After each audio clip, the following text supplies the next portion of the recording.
Да се внимава со реформите во правосудството, вели во изјава за Глас на Америка Маргарита Цаца Николовска, пранешен судија во Судот за човекови права во Страсбург.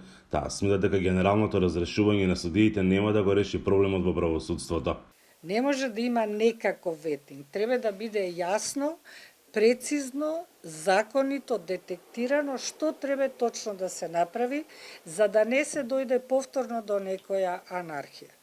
Проблемот треба од корен да се реши, треба да се видат кои се проблемите за ваквата состојба и во зависност од детектираните проблеми да се оди понатаму во расчистување, односно во решавање на тие проблеми. Не сум сигурен дека ни се потребни реформи, бидејќи во минатото сме имале искуства со многу слични па дури крупни реформски процеси, но ретко кој од нив ги дал посакуваните резултати, вели Дарко Аврамовски од коалицијата Сите за правично судење. Сметам дека не треба да се насочуваме кон тоа да го менуваме системот или пак да правиме промени во законите, секогаш има простор да се усовршат.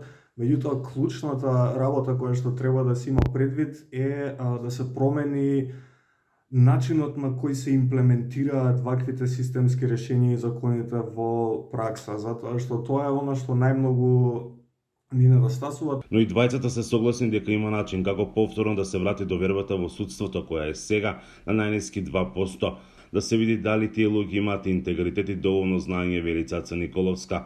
Дали се професионалци во вршење на својата работа, како постапувале во текот на извршување на судската функција, има податоци по однос на нивниот квалитет и квантитет за работа и она што е најважно да се види кои се тие предмети кои што на одреден начин довеле до една ситуација да ова негативно мислење за судството се повеќе и повеќе се презентира.